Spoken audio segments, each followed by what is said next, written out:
नमस्कार good morning John Odia TV YouTube channel आपण को पुणी थे स्वागत। आज भिडियो आम ओडिशार वृद्ध एवं दिव्यांग भोगी मानक खुशी खबर विषय आलोचना करवा। मासिक पेंशन 3500 टंका को वृद्धि। मुख्यमंत्री मोहन चरण माझी घोषणा यह वृद्धि वर्तमान तुरंत लागू होउची। लाभभोगी मुहरे हस आणुची।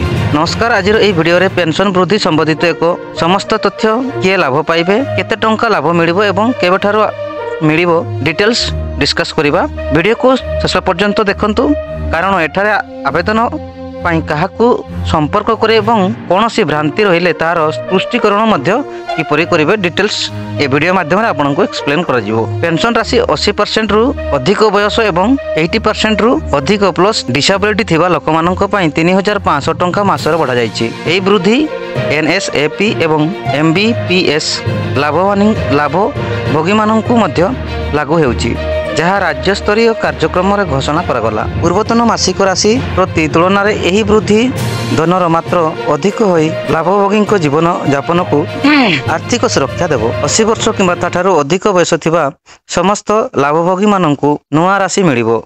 जेउ मानकर 80% रु किंबा ताठारु अधिक शारीरिक असमर्थता बा पीडब्ल्यूडी अछि सेमाने मध्य एही वृद्धिर अधिकारी होई परिबे।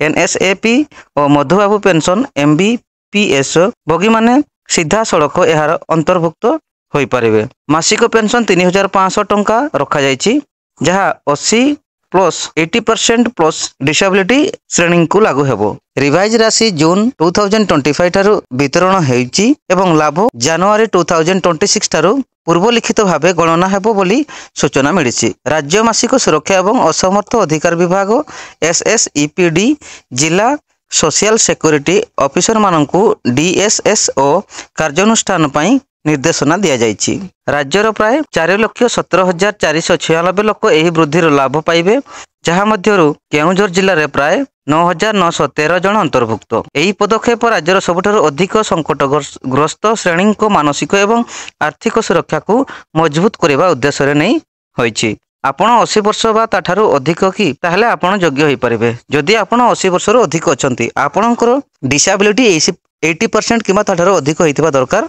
जदि आपणकर डिसेबिलिटी 80% रु अधिक अछि ताहले आपण एई पेंशन पई एलिजिबिलिटी होई जिवे। आपणकर एनएसएपी बा एमबीपीएस भोगी की ताहले नुआ राशि लागू हेबो। जिला सोशल सिक्योरिटी ऑफिस डीएसएसओ ठारू रिवीज डिवर्समेंट स्थिति चेक करंतु। यह समस्त पेंशनर को लागू हेबो। 80 वर्ष रु प्लस किंबा 80% रु अधिक डिसेबिलिटी श्रेणी लोक माननकु ही एही पेंशन मिलिबो। तेबे टंका मिलिबो जून 2026 लाभ जनवरी 2026 ठारू आरंभ करा जिवो। तो वर्तमान जानंतु काहाकू संपर्क करबा। आपनकर जिला डीएसएसओ सोशल सिक्योरिटी ऑफिस रे स्थिति एवं अद्यतन जांच करंतु। राज्य सरकार यहाकू गरीब एवं वृद्ध व दिव्यांग नागरिकों सम्मान एवं आर्थिक सुरक्षा पई गुरुत्वपूर्ण पदक्षेप बोली व्याख्या करिसंती। राज्य स्तरीय कार्यक्रम रे यह घोषणा एवं वितरण आरंभ हेबा एक प्रतिश्रुति पूर्ण भाव में उल्लेख होइछि। जदि एही तथ्य उपकारी लागिला वीडियोटी को लाइक करंतु। आपनक परिचित वृद्ध दिव्यांग लाभभोगी सह शेयर करंतु।